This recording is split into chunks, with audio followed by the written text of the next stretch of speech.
He slammed her head into the brick wall hard enough to make her knees buckle. She grabbed at his wrist. He grabbed her throat instead.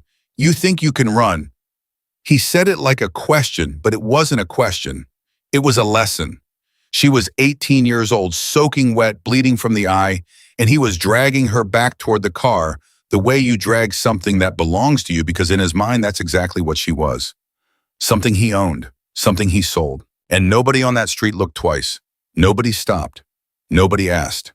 That was the night Nadia ran through the wrong door and found exactly the right man. If this story moves you, subscribe to this channel and follow along until the very end. And drop a comment telling me what city you're watching from. I want to see how far this story travels. The restaurant was called Sete. It didn't advertise. It didn't have a website. You either knew about it or you didn't, and if you didn't, that was probably for the best. It sat on a quiet block in the older part of the city, tucked between a dry cleaner and a florist that never seemed to be open. And from the outside, it looked like nothing. A dark wood door, a small brass handle, no sign above the entrance except a single number etched into the stone. 7. That was all. Inside it was warm, low light, white tablecloths, the kind of place where conversations happen that were never repeated. Kieran Ashford sat in the back booth, the one closest to the kitchen door, the one that gave him a clear view of the entire room and a clear path to 2 exits. He always sat with his back to the wall. He had done it for so long that he no longer thought about it. It was just where he sat. It was just who he was. He was 43 years old, and he looked like a man who had lived every single one of those years in full. Dark hair slicked back, pale skin, a dark suit, the collar of his white shirt open at the throat, no tie. There were tattoos on the right side of his neck, a complex design that people always noticed and never asked about, at least not more than once. His hands rested flat on the table. Still, patient. The hands of a man who had learned that stillness, real stillness, was the most powerful thing a person could project in a room full of dangerous people. He was not eating. He had ordered, but the food hadn't arrived yet. He was drinking water and he was thinking, and across the table from him sat Marco, his second, who was talking about a problem in the harbor district that Kieran had already solved in his head, but hadn't yet told Marco about, because sometimes it was useful to let Marco talk himself in circles before you showed him the door. "The Vasquez crew is pushing again," Marco said, keeping his voice low, his eyes moving to the front entrance out of habit. "They moved 2 pallets out of the warehouse on Filbert without clearing it. If we let it go, we're not letting it go," Kieran said. Not loudly, not harshly, just flatly. The way a man states a fact about the weather. "Right, but the question is how we—" Kieran held up one hand just slightly, just enough. Marco stopped. Kieran was not looking at Marco anymore. He was looking at the back of the restaurant, at the kitchen door. Something was wrong. He couldn't have told you exactly what it was. It wasn't a sound. It wasn't a smell. It was something in the air pressure of the room, something that shifted in the last 3 seconds and made the hair on the back of his neck stand up.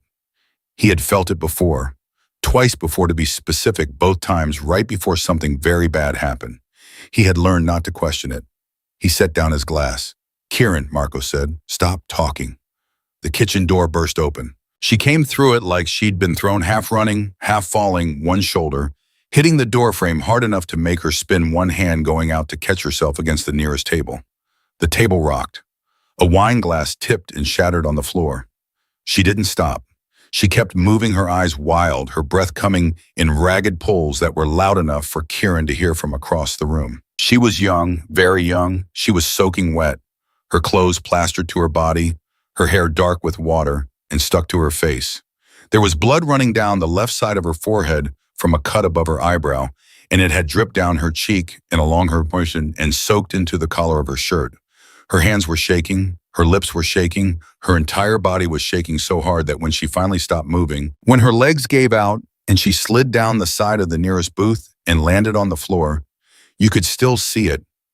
The trembling that wouldn't stop, the kind that lives in the bones and doesn't care whether you're standing or sitting or on your knees. Every person in the restaurant was staring at her. Kieran was already on his feet. He didn't run. He didn't shout. He moved across the room with the calm, deliberate efficiency of a man who has dealt with crises so many times that urgency has stopped feeling like urgency and started feeling like focus. He crossed the distance between his booth and the girl in 8 steps, and he crouched down in front of her before anyone else in the room had thought to move. She flinched when he got close. Hard. A full-body flinch, her arms coming up her head, turning away. The flinch of someone who has learned that when someone moves toward you quickly, it means they're about to hurt you. Kieran stopped. He pulled his hands back. He kept his voice very quiet and very level. "Hey," he said. Just that. Just hey. She looked at him. Her eyes were dark, dark brown, nearly black, and they were full of something that went well past fear. Fear is what you feel before something bad happens. What was in this girl's eyes was what you feel after something bad has been happening for a very long time. "Nobody's going to touch you," Kieran said. "You hear me? Nobody in this room is going to touch you." She didn't say anything. She pressed herself harder against the booth, making herself smaller. "You're bleeding," he said. "From your head. Do you know that?"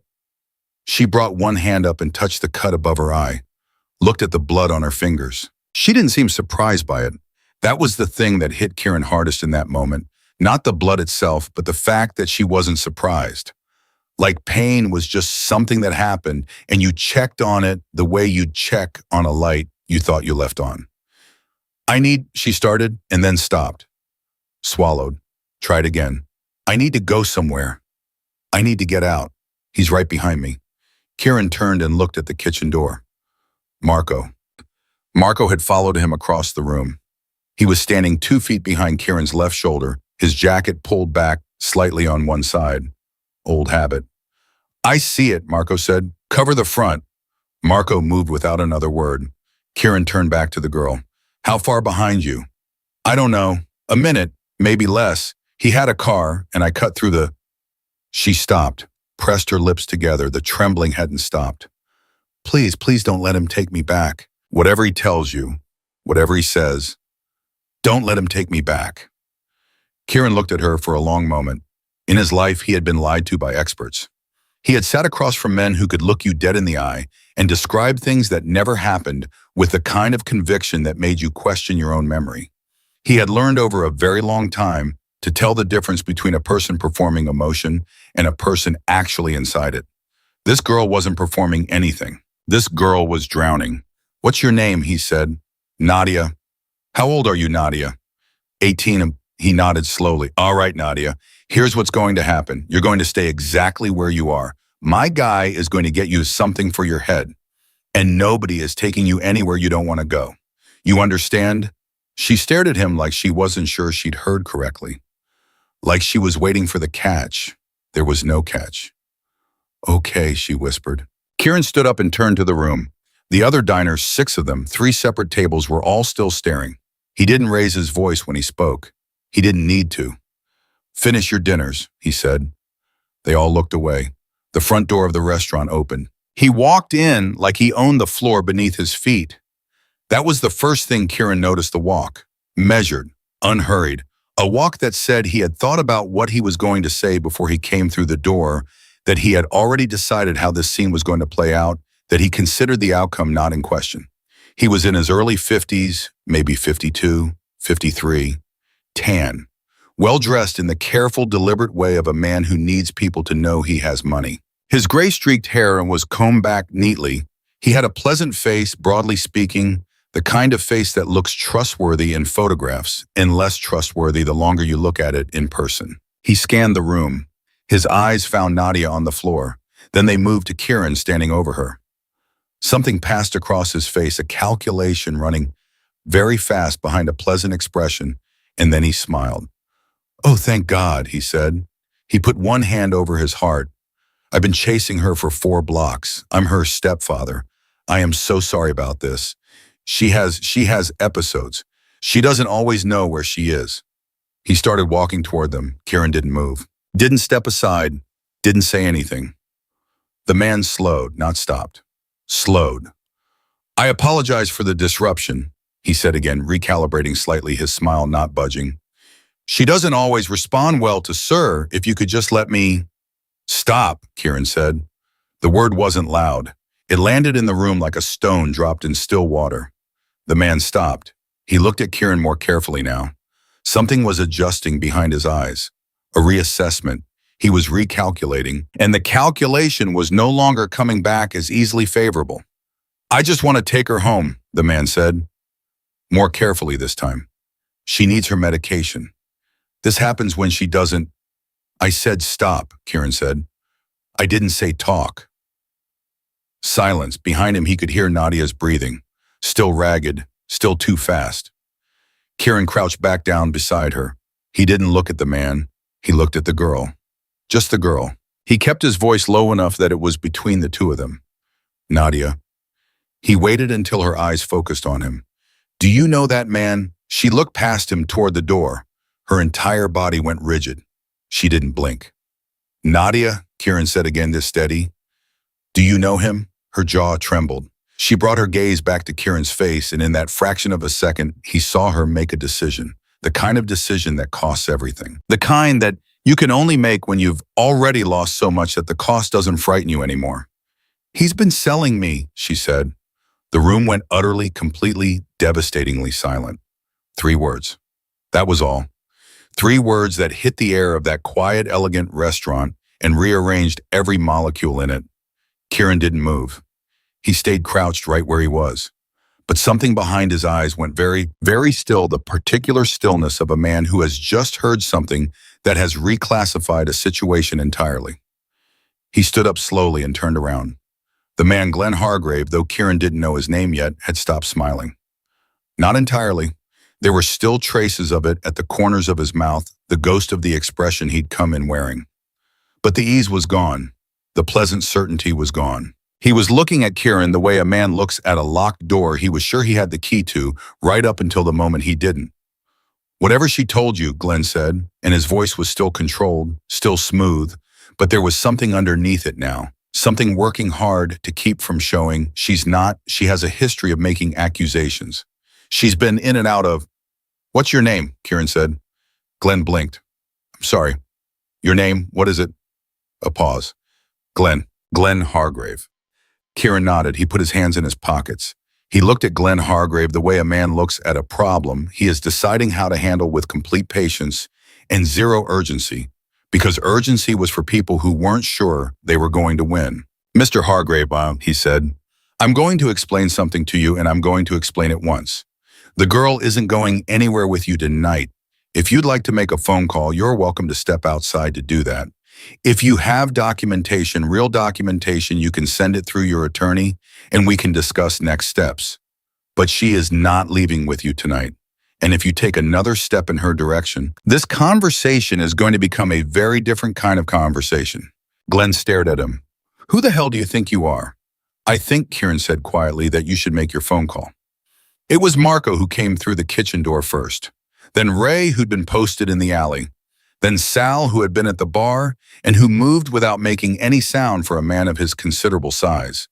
They didn't crowd, they didn't posture, they just appeared one by one and took up space in the room in the particular way that Kieran's people had always done. Like the walls were closing in, but very slowly, very politely, in case you wanted to reconsider. Glenn looked at each of them. He looked back at Kieran. The pleasant expression was completely gone now. You don't know what you're getting involved in, Glenn said. You might be right, Kieran said agreeably. I often don't, but here we are. Something moved across Glenn Hargrave's face then. Not rage, though there was rage underneath it. Kieran could see that clearly. It was something more complicated. It was the expression of a man who had spent years inside a system that protected him, not because the system was on his side exactly, but because he had made himself so ordinary, so useful, so apparently respectable, that the system simply hadn't looked at him too hard. He was the kind of man who counts on being underestimated, who counts on the assumption that a man in a good suit and a calm voice cannot possibly be what someone is claiming he is. He hadn't counted on walking into a room where the man across from him operated by completely different rules, where reputation wasn't something you earned from institutions, where the question of what was legal had stopped being relevant a very long time ago. This isn't over, Glenn said. No, Kieran said. It's not. Glenn held his gaze for another 3 full seconds. Then he turned and walked out the front door. The room exhaled. Kieran turned back to Nadia, who was still on the floor with her back against the booth, her knees pulled to her chest, watching the door where Glenn had disappeared with an expression that wasn't relief, not quite, not yet. It was something more fragile than relief. It was the look of someone waiting for the moment to stop being real. He crouched down in front of her again. "He's gone," Kieran said. She didn't answer right away. Then very quietly, "He'll come back." "Maybe," Kieran said, "but not tonight. And not like that." She looked at him. "Why are you doing this?" The question was completely direct, completely honest. No filters, no diplomacy. Just a girl who had apparently been through enough that she'd stopped having the energy for anything but the plainest version of the truth. Kieran was quiet for a moment. "Because you asked for help," he said finally, "and nobody else was going to give it to you." She studied his face the way people study things they aren't sure they can trust, carefully looking for the thing that doesn't match. Whatever she found or didn't find, she let out a long, slow breath, and her shoulders dropped about half an inch. Just half an inch. But it was enough. "I need to," she started. She stopped. Her voice cracked. She pressed the back of her hand against her mouth for a second. "I need to tell someone. There are others. It's not just me. There are other girls, and nobody knows. Nobody was looking." Kieran glanced up at Marco. Marco was already on his phone. "Okay," Kieran said. He kept his voice calm and unhurried, the same way you'd talk to someone standing too close to the edge of something high. "Okay, Nadia, we're going to take care of your head first, and then you're going to tell me everything. And I promise you, someone is going to listen." She looked at him for a long time. "How do I know I can trust you?" she said. "I don't even know who you are." It was a fair question. It was maybe the most reasonable thing anyone had said to him in years. "You don't," he said honestly. "Not yet, but you came through that door for a reason. People running for their lives don't choose randomly. Something told you this was the right place to stop." Nadia was quiet. Outside somewhere on the street, a car door slammed.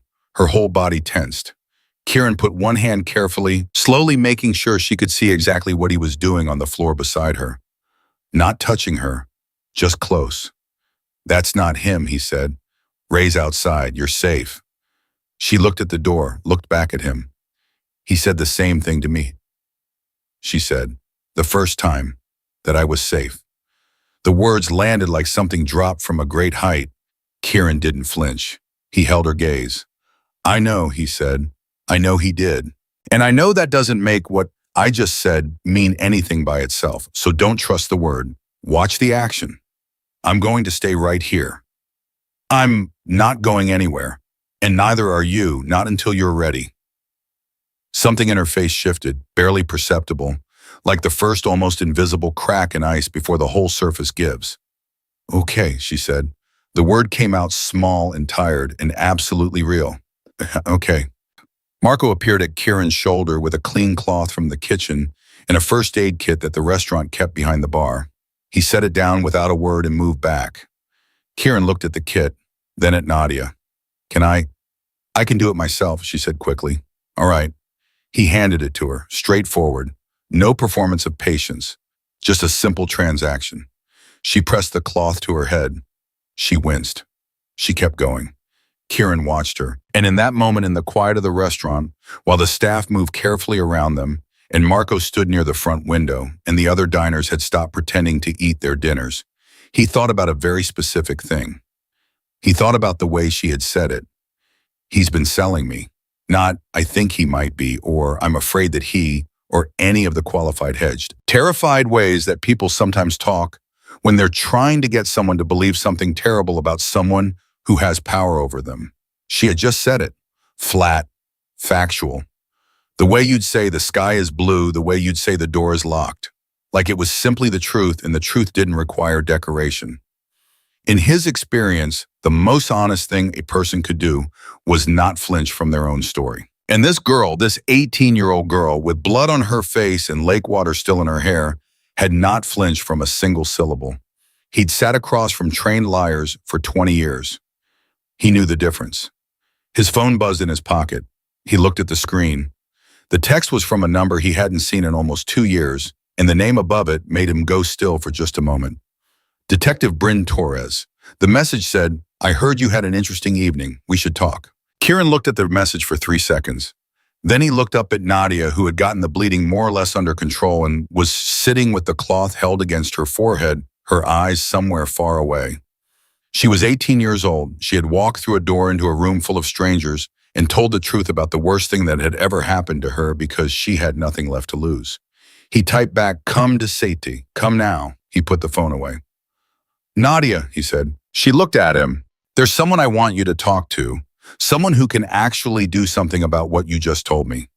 Her name is Bryn Torres. She's a detective.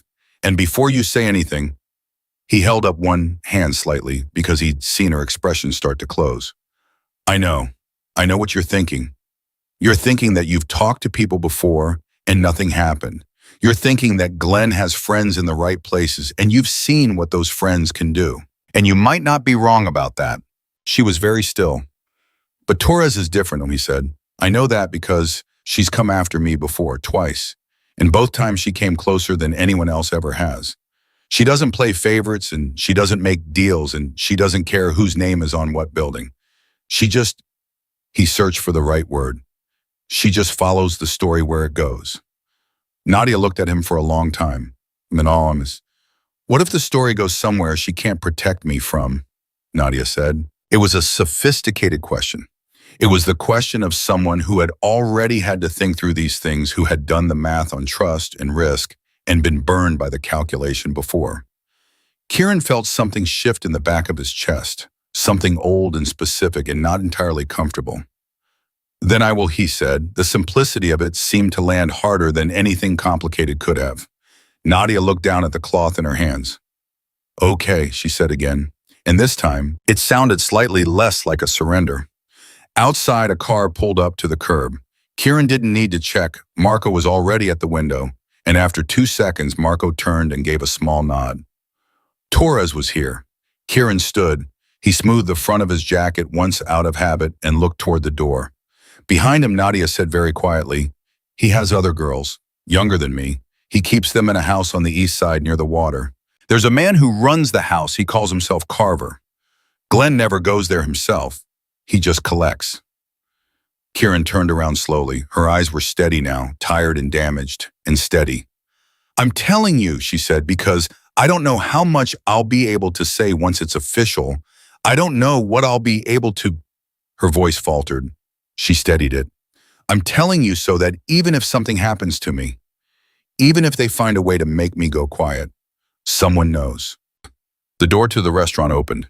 Detective Bryn Torres walked in, and she took one look at the scene in front of her, Kieran Ashford standing in the middle of an upscale restaurant with a bleeding teenage girl sitting at his feet and 3 of his people posted around the room like sentinels. And her expression went through about 6 things in 2 seconds before settling into the particular focus that Kieran had always privately respected. She looked at Nadia first. Then she looked at Kieran. "Tell me everything," she said. Detective Bryn Torres had a way of walking into a room that made the room rearrange itself around her. She wasn't tall. She wasn't loud. She was maybe 5'4" in flat shoes with dark hair pulled back tight and eyes the color of coffee that had been sitting on the burner too long, brown gone almost black with something permanently alert living behind them. She wore a gray blazer over a plain white shirt, and she carried nothing in her hands, which was itself a kind of statement. No notepad yet, no recorder, just her eyes moving fast and clean across every corner of that restaurant, cataloging everything before she said a word. She looked at Nadia first, held there for 3 full seconds. Then she looked at Kieran. "Tell me everything," she said. Kieran said, "Ask her." Torres blinked. It was the smallest possible blink, the kind that meant she'd been surprised and didn't want to show it. In the 2 times she'd come after Kieran Ashford, he had never once in any context deferred to anyone. He answered questions with questions. He redirected. He stonewalled with a courtesy so flawless, it felt like a wall covered in velvet. You didn't realize you'd hit it until you had already stopped moving forward. This was different. She crossed the room and crouched down to Nadia's level the way Kieran had done, and the similarity wasn't lost on Kieran, even though he said nothing about it. "Hi," Torres said, quiet, unhurried. "My name is Bryn. I'm a detective. I'm not here in any official capacity right now, which means anything you say to me right now is just a conversation between 2 people." "Okay." Nadia looked at her. "He said I could trust you." Torres glanced up at Kieran, back to Nadia. He's not always wrong. Something in Nadia's face moved almost a smile, not quite the ghost of what a smile might look like on a face that had forgotten the shape. He said you came after him twice. I did. Did you get him? Torres held her gaze. Not yet. Nadia nodded slowly, like this was the most honest answer anyone could have given, and she appreciated it precisely because of that. Okay, she said. Okay, I'll talk to you. Torres sat down on the floor beside her, just sat right down on the restaurant floor in her good blazer, without any hesitation, and she said, take your time. Start wherever feels right. And Nadia started. She didn't start at the beginning. Nobody ever starts at the beginning. She started at the part that was still loudest in her, the part she'd been carrying around at full volume for so long that it had worn grooves into her. She started at the house near the water. He calls it a residential program, she said. That's what Glenn told my mother, that I had behavioral problems and this residential program was going to help. My mother, she believed him. She always believed him. He'd been married to her for 4 years and she thought he was. She stopped. Started again. The house is on the east side, near the pier. There's a man there. He goes by Carver. I don't know his real name. He runs the schedule. He decides who goes where and when. Torres was very still, the kind of still that meant every word was landing. How many girls? She said. Nadia looked at her hands. When I was there, 7. But they move people. They move them so that nobody's in any one place long enough so that if somebody talks, they can't give an address that's still accurate by the time anyone checks. Kieran was standing back near the kitchen door, close enough to hear everything and far enough away to make it clear this wasn't his conversation. Marco had moved the remaining diners out quietly, politely, with apologies and the promise that their meals would be comped in full. The restaurant was empty now, except for the 4 of them, and Ray posted near the front. Torres said, Nadia, how long were you there? Silence. 8 months, Nadia said. The number dropped into the room and nobody said anything for a moment. 8 months. Kieran did the math without meaning to. She was 18 now. She had been 17 when it started, 17 years old, and her mother had signed whatever Glenn Hargrave put in front of her, and this girl had disappeared into a house near the water, and the world had kept right on turning. How did you get out tonight? Torres said. Carver sent me out with a driver. There's a man they use, I don't know his name either. I only ever heard them call him Dutch. He was supposed to take me to a hotel downtown. I waited until he stopped at a light and I got the door open and I ran. She said it simply, matter-of-factly, like it was just logistics. I ran for a long time. I didn't know where I was going. I just knew I couldn't stop. And Glenn was following you personally. He must have been nearby. He does that sometimes. Checks on the clients. She said the word like it tasted like something rotten. He saw me running. He called my name. And when I didn't stop, she touched the cloth against her eye again. He caught up to me 2 blocks from here. But I got away and I came through the back. Torres was quiet for a moment. Then she said, I need to ask you something, and I need you to know that your answer doesn't change anything about what happens next. It doesn't change whether I believe you. It doesn't change whether I help you. Okay, Nadia nodded. Has Glenn ever brought anyone official police, city officials, judges, anyone like that? It was a specific question. It was the question that told Kieran exactly how Torres's mind was already working. She wasn't asking whether Glenn had money or connections in the abstract. She was asking whether the rot went into the walls. Nadia looked at her for a long moment. There was a man, yeah, she said slowly. He came to the house twice. He wore a ring, a big gold ring. Carver treated him differently than the others. More careful, like he was someone who could cause a problem. What did he look like? Older, maybe 60, white hair. He walked with a cane, but I don't think he needed it, like it was just something he carried. Torres' expression didn't change, but something behind her eyes went very sharp, very suddenly the way a lens snaps into focus. She stood up. She looked at Kieran, and there was something in her face he hadn't seen there in 2 years of her trying to build a case against him, something that was almost asking for help. Not from the law, not from the system, from him specifically, from what he specifically was and what he specifically could do. Kieran held her gaze. I need to make a call, Torres said. A private one. Back hallway, Kieran said. Marco will show you. She walked away. And the second she was out of earshot, Kieran moved closer to Nadia. You doing all right, he said. She looked up at him. Is she going to be able to do anything, actually do anything? Because Glenn, he's had problems before. 3 years ago, there was a woman who tried to make a report, and then she moved away, just like that.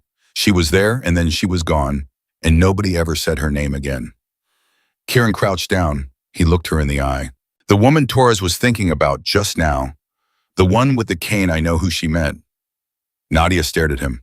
If I'm right, Kieran said, then Glenn Hargrave just made himself a much more complicated problem than he knows. Because the man with the cane has been careful for a very long time. And very careful men, when they feel the wall starting to close, they don't hold the door open for the people underneath them. They run. He watched her process this, watched her decide whether to believe it. And if you're wrong, she said, then we figure it out another way, he said. But I'm not wrong very often. She looked at him steadily. That's a very confident thing to say. I'm a very confident person. And there it was, small, brief, barely there, the corner of her mouth moving upward for just a half second before it disappeared. That ghost of a smile slightly more present than before. It was enough. Torres came back through the hallway door and her entire posture had changed. She was moving faster, tighter. The calm was still there, but underneath it, something was running hot. She stopped in front of Kieran. I need Nadia somewhere safe tonight. Not a shelter. Not anything on record. Done, Kieran said. I also need anything you have on a man named Glenn Hargrave. Addresses, business connections, anything that ties him to properties on the east waterfront. Kieran studied her. You're going to need to explain what just happened on that phone call. Torres looked at him for a long moment. The negotiation happened entirely in silence in the space between two people who had spent years on opposite sides of something, deciding in real time whether to take a step toward each other. The man with the cane, she said. His name is Edmund Price. He's a city council member. He's been on my radar for 14 months in connection with a separate trafficking investigation that I haven't been able to crack because every time I get close, evidence disappears and witnesses relocate. She paused. If Nadia can put Price at that house, everything changes. The whole architecture of this thing changes. Kieran was quiet. What's the separated investigation? He said. I can't. Torres. She pressed her lips together.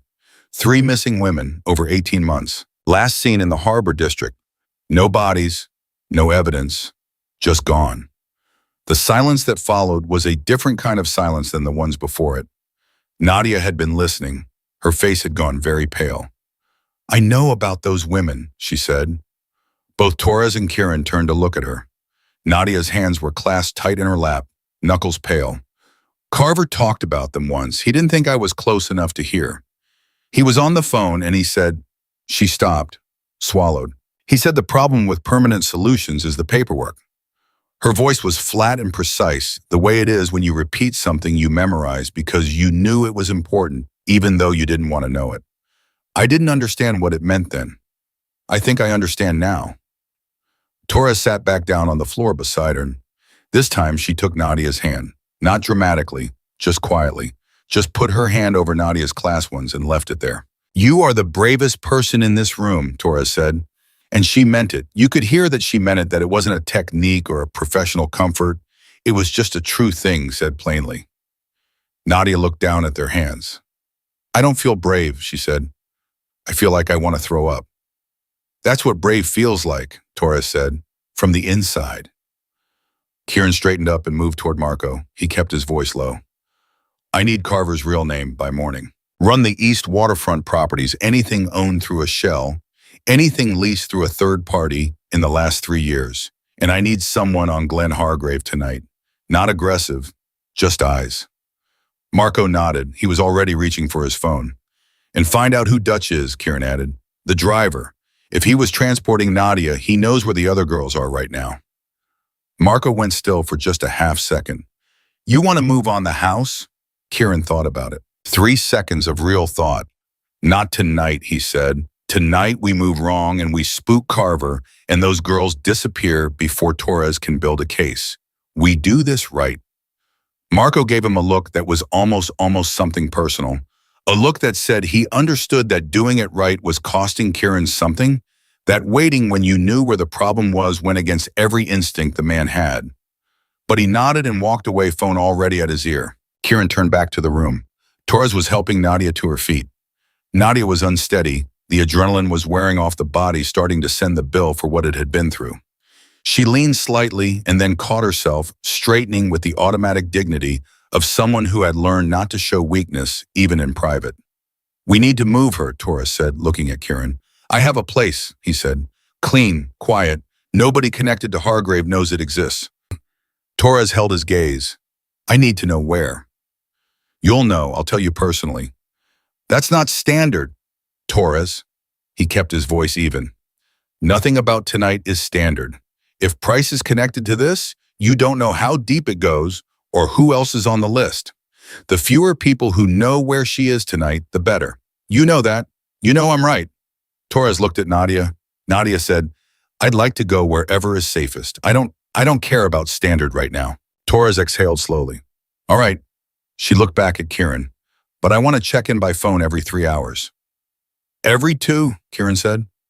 Torres blinked. He just offered her more access than she'd asked for. She hadn't been expecting that either. "Every 2, she said. "Okay." She bent down and picked up her jacket from where it had fallen beside Nadia, and she straightened and pulled out a card and wrote something on the back of it before handing it to Nadia. "Personal cell. Not the office number. Anytime, day or night. You call and I pick up. Understood." Nadia took the card with both hands. "Understood." Torres stood up and turned to leave. She got 3 steps toward the door and stopped. Turned back around. She looked at Kieran with an expression he'd never seen from her before, complicated and direct, and something it would have taken him a while to put a name to. "Ashford," she said. "Torres, whatever your reasons are," she said. "I don't care about them tonight. Tonight the reasons don't matter."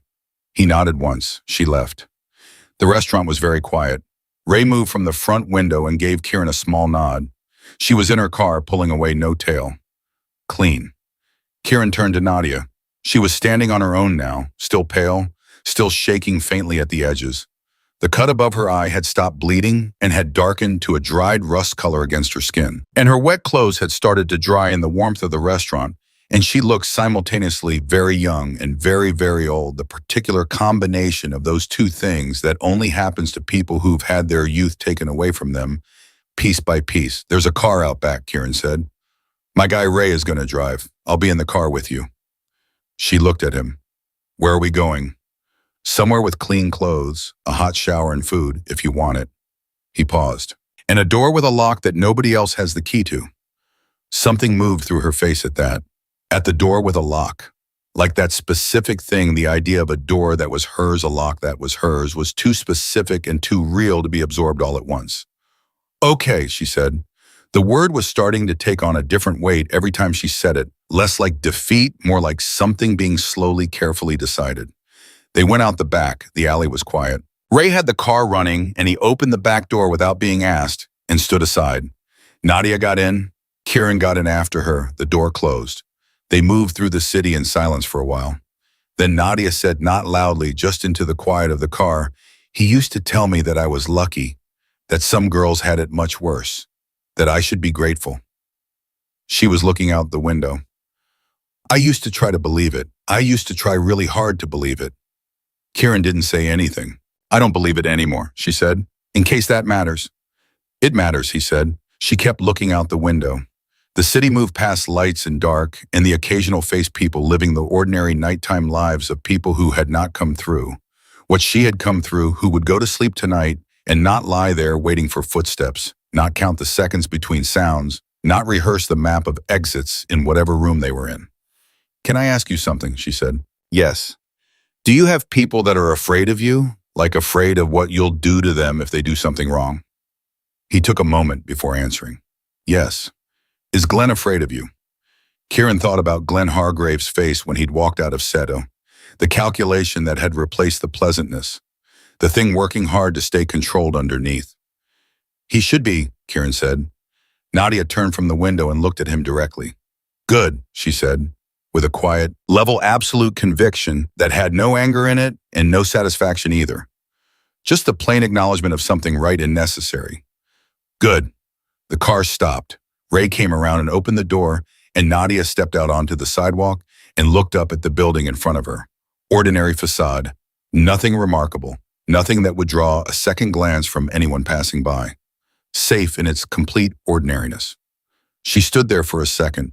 Then she said to no one in particular, to the night air maybe, to the version of herself that had been running 2 hours ago and was still somewhere back there, still scared, still bleeding. He didn't get me. 3 words, the exact mirror of 3 other words said in a restaurant an hour ago that had changed everything. Kieran heard them. He didn't respond. Some things didn't need a response. Some things just needed to be said out loud for the first time by the person who'd been holding them. He walked to the building door and unlocked it and held it open. Nadia walked through. Inside on the 3rd floor in a room that had a bed with clean sheets and a bathroom with hot water and a window with curtains she could close all the way. She sat on the edge of the mattress and put her face in her hands and cried for the first time since she'd run. She cried hard and long and without trying to stop it because there was nobody watching now, and the door was locked and it was hers. And sometimes that's all you need. One locked door that's yours to finally let yourself fall apart safely. Downstairs, Kieran sat in a chair near the entrance with his phone in his hand, reading the first of what would be many texts from Marco over the course of the night. The first one said Dutch, real name Warren Cole. 3 priors, 1 for transport, 2 for fraud. Currently registered to an address in Millhaven. Want me to pay him a visit? Kieran typed back, not yet. Find out what car he's driving tonight. Just eyes. Marco on it. Then 2 minutes later. Also, got a hit on East Waterfront Properties. 3 registered to a holding company called Meridian Residential, LLC. Incorporated 18 months ago. Sole registered officer is a woman named Patricia Carver. Kieran read that last name again. Patricia Carver. His phone buzzed again. Marco's husband's name is Dennis Carver. Goes by Kieran was already typing. Goes by Carver, Marco. Yeah. He put the phone down on his knee and looked at the front door of the building. Glenn Hargrave was out there somewhere. Carver was out there. Dutch was out there. Edmund Price, the man with the cane, the city council member, the one who had walked through that house and let it go on, was out there asleep maybe. Or not, maybe already on the phone to someone, maybe already aware that something had shifted tonight, that a girl had run and a door had opened into the wrong room, and that the man sitting in that room was not the kind of problem that went away when you asked it politely. Kieran's phone buzzed one more time. This one wasn't Marco. It was a number he didn't recognize. The message was 4 words long. You should have stayed out. He looked at the message for a long time. Then he put the phone face down on his knee and he settled back in the chair and he waited. He was very good at waiting. The message sat on his screen for exactly 4 minutes before Kieran picked the phone back up and typed back 2 words. Too late. He didn't expect a response. He didn't get one. Whoever had sent that message was either smart enough to go quiet after making the point or stupid enough to think the point had landed the way they intended. Either way, it told him something important. Someone in Glenn Hargrave's circle knew where he was, knew he was involved, and had decided that a threat sent from an unknown number at midnight was the appropriate next move. That was not the behavior of someone calm. That was the behavior of someone who had looked at tonight's situation and felt the floor tilt. Good, Kieran thought. Let it tilt. He set the phone face up this time and sat back and let the building settle around him. The radiator ticked. The street outside was quiet.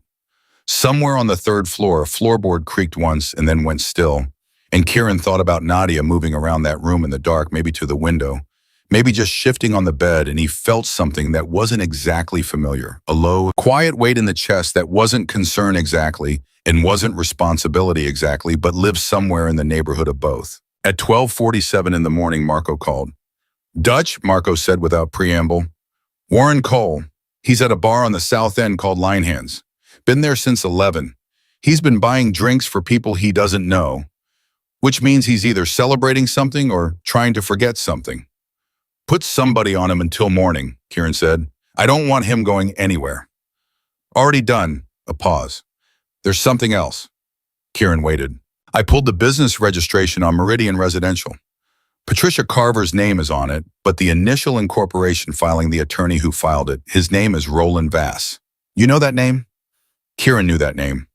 Roland Vass was a real estate attorney who operated out of a glass office on the 14th floor of a building downtown, and he was the kind of lawyer who never appeared in any case that looked like anything, which was precisely the point. He was the attorney you used when you needed something to look completely ordinary. He was also, as of 3 years ago, the personal attorney of Edmund Price. Yeah, Kieran said. I know it. I thought you might. How fast can you get me everything Vass has filed in the last 2 years? Every LLC, every property transfer, every residential registration. By morning if I push. Push, Kieran said. He hung up and sat with that for a minute. Roland Vass. The thread that connected Meridian Residential to Edmund Price wasn't a rumor or a suspicion or a girl's memory of a man with a cane. It was paperwork. It was a name on a filing. It was the kind of thing that didn't disappear when you intimidated a witness, the kind of thing that lived in a database somewhere and waited patient as stone for the right person to come looking. He texted Torres Price connects to the Meridian Residential LLC through his personal attorney Roland Vass. Check the incorporation filing. Her response came back in under a minute, which meant she wasn't sleeping either. Already on it. How do you have this? He typed. Does it matter? 3 dots appeared. Then no, it doesn't. Good night, Ashford. He almost smiled. He didn't sleep. He hadn't planned to. He sat in that chair by the door and let his mind do what it did in the quiet hours, turn the problem over slowly, look at it from every angle, find the places where the structure was weak. Glenn Hargrave was the visible part. He was the face on it. But faces were replaceable, and Glenn knew that, had probably always known that, which meant Glenn was either loyal enough to take what was coming without making it worse for the people above him, or he was scared enough to flip, and scared men who flipped were either the best thing that could happen to an investigation or the most dangerous, depending entirely on what they knew and who was listening. The real question wasn't Glenn. The real question was Price. Edmund Price had been on a city council for 9 years. He had a foundation that funded literacy programs in 3 districts. He had a wife and 2 adult children and a house in the kind of neighborhood where people jogged at 6 in the morning and nodded at each other on the way past. He was the kind of man the system was specifically designed to protect, not because the system was corrupt, though it was in places, but because the system trusted appearances. And Edmund Price had spent 9 years curating one that was essentially airtight. Until tonight. Until a girl who was 17 years old when this started had looked a stranger in the eye across a restaurant floor and said the truest thing she knew. At 3:40 in the morning, the floorboard on the 3rd floor creaked again. This time it was followed by footsteps, slow, careful, the footsteps of someone trying not to make noise, and then the sound of the staircase, and then Nadia appeared at the bottom of the stairs in a too large sweatshirt and bare feet. Her eyes adjusted to the dark, her hair loose around her shoulders. She stopped when she saw him. "You're still here," she said. "I said I would be." She looked at him for a moment. Then she came and sat in the other chair. There were 2 arranged near the entrance, which had always been a security setup, but worked fine as a siding arrangement, and she pulled her knees up and wrapped her arms around them. "I couldn't sleep," she said. "I know. Do you ever sleep?" "Sometimes," he said. "Not much." She looked toward the front window. The street was empty. "Is he out there, Glenn?" "No," Kieran said. "I'd know." She seemed to accept this without needing to understand exactly how he'd know, which told him something about how she'd learned to navigate the world by taking in information quickly and deciding efficiently what was worth pressing on. A survival skill that shouldn't have had to be a survival skill for an 18-year-old girl, but there it was. "Can I ask you something?" she said. She'd asked that before in the car, and he'd said yes, and he said it again now. She was quiet for a second, arranging the question. "Why did you text a detective about the attorney I saw your phone?" He looked at her. "I wasn't trying to see it," she said quickly. "I came downstairs and I saw the screen." "I'm not bothered," he said. "But why? You could have used that information yourself. You could have, I don't know what you could have done with it, but something, without involving the police." It was the sharpest question anyone had asked him in a while, and it deserved a sharp answer. "Because what you need," he said, "is something that sticks, not something that's fools tonight, something that makes sure Glenn Hargrave and Edmund Price and everyone connected to them cannot rebuild this in a different city under a different name 2 years from now. The only thing that does that is a legal case built so solid that it survives every attorney they throw at it." I can do a lot of things, Nadia, but I can't do that. Torres can. She thought about this. So you're helping her build her case. I'm giving her what I find, he said. What she builds with it is hers. And what do you get out of it? He looked at her steadily. Nothing. She tilted her head slightly. I don't think I believe that. You don't have to. No. I mean, she uncurled slightly, put her feet on the floor. I believe you're not getting money or favors or whatever. I just don't think it's nothing. People like you don't do things for nothing. I don't mean that as an insult. I just mean there's always a reason. Kieran was quiet for a moment. My mother, he said. The word came out differently than he'd expected it to, more present. She left when I was 9. She didn't want to leave. There was a man, and nobody helped her. Not one person, not a neighbor, not a cop, not a priest. Nobody looked at what was happening right in front of them and did the thing that needed doing. He stopped. I'm not telling you that to make myself sympathetic. I'm telling you because you asked and you deserve the honest answer. Nadia was very still. That's not nothing, she said quietly. No, he said. It's not. They sat in silence for a while, not uncomfortable silence. The kind that has some weight to it in a good way, the weight of things said that needed saying of space given and not filled unnecessarily. Then Nadia said, there's a girl at the house. Her name is Amara. She's 16. She was brought in 3 weeks before I got out. She said it to the floor. I think about her every day. Kieran's jaw tightened once. Just once. We're going to get her out, he said. How long will it take? Not long. She looked up at him. You can't promise that. I know. A beat. I'm promising it anyway. She looked at him for a long moment. Then she nodded once and stood up. I'm going to try to sleep again, she said. All right. She started back toward the stairs, and at the bottom step she turned. Kieran. He looked up. Thank you, she said. Not for tonight specifically, for looking. Most people look at a girl like me in a situation like that, and they decide they don't want to know the story. They decide it's complicated or it's not their business or... She stopped, pressed on. You just looked. You just actually looked at me. He didn't say anything. There wasn't anything to say that wouldn't diminish it. She went back upstairs. At 6:15 in the morning, his phone rang. Marco. He picked up immediately. We've got a problem, Marco said. Kieran stood up. Talk. Dutch Warren Cole, he left line hands at 4. Sal followed him to the waterfront. He went into the Meridian house. He was inside for 20 minutes. When he came out, he had 2 girls with him. Kieran's hand tightened on the phone.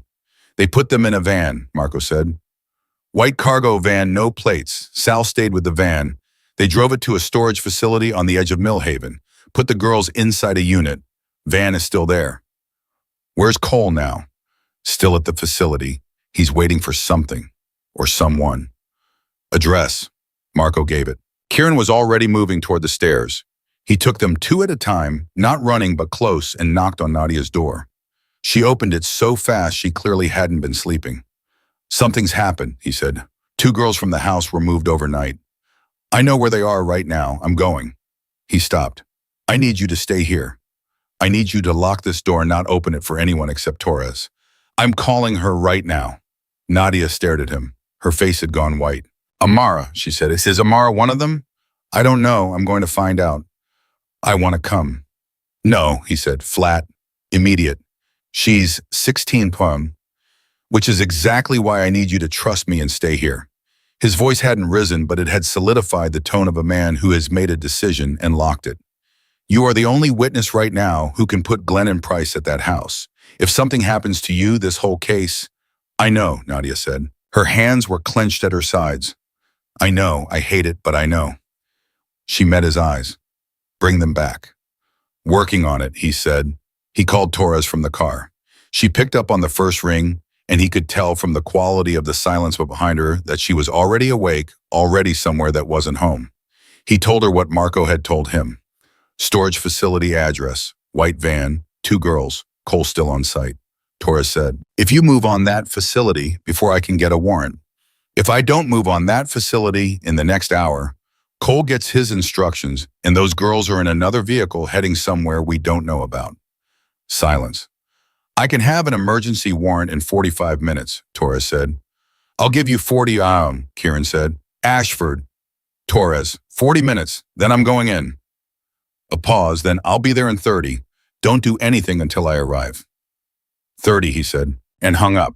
The storage facility was on a flat industrial stretch of road that the city had been meaning to develop for 10 years and hadn't gotten around to. Units lined up in long rows behind a chain-link fence, the kind of place where people put the things they don't want to look at anymore. The van was where Marco said it was white, no plates, parked sideways across two spaces near the far end of the second row. Cole's car was 20 feet away. The light inside the facility office was on. Marco and Sal were parked on the access road 100 yards back. Kieran got out and stood in the cold morning air and felt the particular tension of waiting, the specific electric quality of time that is both too fast and too slow when you know where the problem is, and you're holding yourself back from solving it by force of discipline alone. 22 minutes later, Torres pulled up in an unmarked car with two others behind her. She got out and walked to Kieran and handed him nothing. Said nothing about paperwork, which meant either she had it on her phone or she had made the calculation that documentation could catch up. Cole is in the office, she said. Far as we know. How many of your people? 2. They're back on the access road. She looked at him. Keep them there. Torres, keep them there, Ashford. I mean it. This has to be clean. This has to be something a prosecutor can stand up in court and present with a straight face. The second one of your people touches Cole, we have a problem. He looked at her for a long, measured moment. Access road, he said to Marco, who was standing 10 feet behind him. Marco went. What happened in the next 12 minutes happened fast, in exactly the way Torres had clearly run it in her head during the drive over. She sent one of her people to the office. Cole came out in handcuffs 2 minutes later, arguing loudly, and then not arguing at all when Torres looked at him with an expression that had apparently settled the question for him. The storage unit number 14 padlocked was opened. Inside, in the cold and the dark, sitting against the back wall with their arms around each other, were two girls. One of them was Amara. Kieran knew it before anyone told him knew it from the way the second girl, the older one, maybe 17, immediately said the name when the door opened. Amara, it's okay. It's okay. Look, there are people here. And Amara, 16 years old and small for it, looked at the light coming through the open door like she wasn't sure whether to trust it, like the light itself might be a trick. Torres went in first. She crouched down, hands visible, voice low. Kieran stayed outside the unit. It wasn't his moment to be inside it. The older girl looked past Torres and saw Kieran standing in the entrance, and her eyes went immediately wary, the automatic self-protective wariness of someone who had learned that men appearing unexpectedly were not a good sign. Torres said quietly without turning, "He's the reason you're not in that van right now." The girl looked at him a moment longer. Then she looked back at Torres. It took 20 minutes to get both girls out and into the second car with a female officer. Amara didn't speak during any of it. She held the older girl's hand and she walked and she got in the car and she sat very still. But just before the door closed, she looked out the window at Kieran, who was standing 15 feet away. She looked at him the way Nadia had looked at him in the restaurant, that same assessment, that same careful weighing. Then she looked away. Torres came to stand beside him. Cole is going to talk, she said. It wasn't a question. Probably, Kieran said. He's not the kind of man who goes down for other people. He was on the phone with someone before we got here. Sal catch any of it. Working on it. She nodded. They stood there for a moment, both looking at the car where the two girls were sitting, both thinking different versions of the same thing. Nadia told me there were 7 girls when she was at the house. Why, Kieran said. 2 are here. We need the other 5 before Carver figures out the facility is compromised and moves them. I know. Torres turned to face him fully. I have enough for a raid warrant on the Meridian property. I was going to move at 8. This changes the timeline. Move now, he said. I need it, Torres. Carver finds out about Cole. Those 5 girls are gone. Move now. She held his gaze, measuring. Then she reached into her jacket and pulled out her phone and made a call. While she was on it, Kieran's phone buzzed. Marco Cole was on the phone with Glenn. Sal got the last 30 seconds. Glenn told him to sit tight. Someone was coming to handle it. Cole asked who. Glenn said, don't worry about it. Kieran read it twice. Someone was coming to handle it. He looked at the facility entrance, at the road, at the pale early morning sky above the flat roofline. Someone was coming. Glenn had someone he could call at 6 in the morning who could come handle a problem, which meant Glenn wasn't as exposed as Kieran had wanted to believe last night. He forwarded the text to Torres, and when she read it mid-phone call, she went very still. She finished her call. She turned to Kieran. The warrant is in process, 20 minutes. And the someone who's coming, I heard. She put her phone away. We sit tight. If someone shows up before the warrant clears, we observe and we document. And if someone shows up and they're official, Kieran said. The question that neither of them had said out loud yet. The possibility that the person Glenn called wasn't muscle was a badge. Torres looked at him steadily. Then we document that too. The 20 minutes were the slowest 20 minutes Kieran had spent in a long time. He stood at the far edge of the access road close enough to see the facility entrance, watching. Marco was 100 yards back. Sal was at the other end of the block. 14 minutes in a black sedan pulled slowly onto the access road. It stopped 50 feet short of the facility entrance. Nobody got out. Torres, standing beside Kieran, said nothing. She held her phone at her side. They watched the sedan. The sedan sat. Then Torres's phone buzzed. She looked at it. Her jaw moved. She held the phone up so Kieran could see the screen. It was a photo. A photo that had just been sent by someone from her task force who was running the plates on the black sedan in real time. The car was registered to the city of Bridgeport. The registered user was Edmund Price. Kieran looked at the photo. Then he looked at the sedan. He could see the outline of a figure in the driver's seat, still watching the same way Kieran had been still and watching all morning, like two versions of the same thing on opposite sides of the same equation. He thought about what Nadia had said. He walks with a cane, but I don't think he needs it. Like it was just something he carried. Price was sitting in that car looking at a crime scene and deciding what to do. Calculating. Measuring how much was already lost and whether there was still something to salvage. Torres lifted her phone and said quietly into it, "Hold the warrant. I want Price on the scene first. I want him documented at this location before we move." A pause. "Yes, I'm sure. Give me 10 more minutes." She lowered the phone. The sedan sat. Kieran's phone rang. Nadia, he picked up. "Is Amara okay?" she said. Before anything. "She's safe," he said. "She's with Torres's people." He heard her exhale, long and ragged and full of more relief than one breath was probably designed to carry. "What about the others?" she said. "Working on it," he said. "Nadia, stay in the room. I'll call you when—" "He's at my mother's house," Nadia said. Kieran went still. "What?"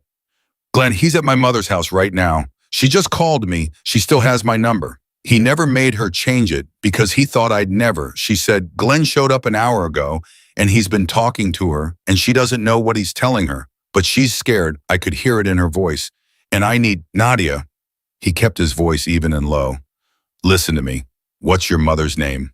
Diane Reyes." "Address," she gave it. Kieran turned to Marco, who was close enough to have heard.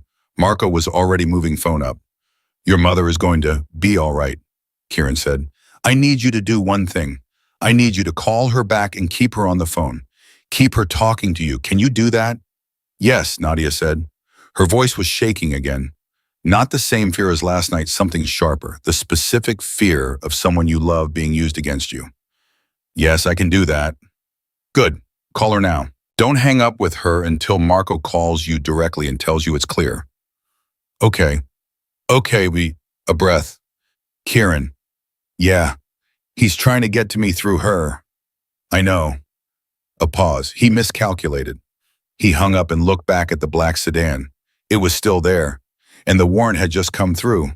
Torres straightened beside him, and Kieran watched her shift something almost invisible, a change in the quality of her stillness. The way a person looks when they've been waiting for a starting gun and they've just heard it. She turned to him. Her face was completely composed, completely certain, and in that moment he understood why she'd come as close as she had twice before. She was good. She was genuinely, methodically, fearlessly good at this. "Ashford," she said. "Go," he said. She went. Torres moved fast and she moved clean, and Kieran stayed exactly where he was because this part wasn't his. This part was hers. And he understood the difference between the moments that belonged to him and the moments that belonged to someone else. He watched her cross the access road with two of her people fanning out on either side, and he watched the black sedan, and he waited to see what Edmund Price would do when the walls arrived. What Price did was nothing. He sat. The car didn't move. The engine didn't turn over. For 30 seconds, the sedan just sat there while Torres walked past it without stopping. Without looking at it directly, heading toward the storage facility entrance, with her badge out and her people behind her. Like the sedan wasn't there. Like Price wasn't there. Then 2 minutes later, Kieran watched the driver's door of the sedan open. A man got out, 60 or so, white-haired. He stood beside the car and he held a dark cane in his right hand, and he looked at the storage facility with the expression of a man watching his house burn from across the street, knowing it's gone, knowing there is nothing to be done, calculating what he can save from the debris. Edmund Price stood there for 45 seconds. Then he got back in the car. Kieran was already on the phone to Torres. Price just stepped out and went back in. He's going to run. I know, Torres said. She didn't sound alarmed. She sounded like someone who had already thought about this. I have someone on the north end of the block. He's not going anywhere. The sedan started, pulled forward slowly, got 30 feet before a plain gray car pulled across the road in front of it and stopped. The sedan stopped. Another car came up from behind, and then quietly, without sirens or theater, it was simply over for Edmund Price in a storage facility parking lot on the edge of Millhaven at 6:48 in the morning. Kieran watched them take him out of the car. Price didn't fight. He didn't shout. He walked with his cane and he kept his chin level, and he looked at nothing specific while they put him in the back of the gray car. And Kieran thought, watching this man who had sat in Carver's house, who had let it continue, who had used his position and his ring and his 9 years of careful respectability as a license to look away, he thought about how the worst kind of evil was the kind that kept its shoes clean. The kind that never got its hands dirty and therefore never had to believe it had hands in it at all. His phone buzzed. Marco Diane Reyes is out. Glenn ran when he saw us coming. He's in the wind. Kieran typed back immediately. How far, Marco? Not far. He's on foot. He left his car. He panicked. A panicked man on foot was a solvable problem. Kieran typed, cover the train station and the car rental on 5th. He'll try to put distance. Marco, already on it. Kieran exhaled. He turned and walked back to his own car and got in and drove to the building where Nadia was, because that was where he needed to be right now. The next hour was going to move fast, and she deserved to hear it from him directly. She opened the door before he knocked. She must have heard him on the stairs. My mother, she said first. She's fine. She's out of the house. Marco's people are with her. Nadia gripped the door frame once hard, then let go. And Glenn, running where nowhere that works for him, Kieran said. Can I come in? She stepped back. He came in and sat in the chair by the window, and she sat on the edge of the bed, and he told her everything that had happened in the last hour. Amara and the other girl at the facility, Cole in handcuffs, Price in the back of a gray car, Glenn running on foot through a city that Kieran's people knew better than Glenn ever would. He told it plainly, without inflation or drama, because she didn't need drama. She'd been living inside the real thing for 8 months, and she deserved just the facts arranged in the order they happened. She listened without interrupting. When he finished, she was quiet for a moment. Price is actually arrested, she said, like she was testing the sentence to see if it held weight. In custody, Kieran said. Torres will formalize it within the hour. And he's actually going to be charged. Torres has him documented at the scene of a human trafficking operation the morning 2 victims were moved from that location. She has his attorney's name on the LLC that owns the property. She has your account of him at the house. That's not nothing. That's the beginning of something very hard to walk back. Nadia looked at the floor. She pressed her lips together. Something was moving through her that wasn't any single emotion. It was too layered for that. Relief and rage and grief, and something that might eventually become something like hope if you gave it enough time and enough air. 8 months, she said quietly. I was there for 8 months. And he was on a city council. She stopped. People voted for him. People shook his hand. People vote for the fairy, Kieran said, not the room. She looked up. That's not enough. That's not a good enough reason. No, he said, it's not. She stood up abruptly and walked to the window and stood with her back to him, arms crossed, and he let her have the need to move, to turn away from something. The body's instinctive response to feeling something too large to sit still with. I want to see my mother, she said to the window. I know. Is that safe? It will be. Give me a few more hours. She turned around. Her eyes were dry, which told him more than tears would have the particular exhaustion of someone who had used up a lot of their crying already, who was running on the reserve supply of something else. Determination, maybe. The flat, load-bearing stubbornness of a person who has decided they're going to stay standing. I need to ask you something, she said. Ask.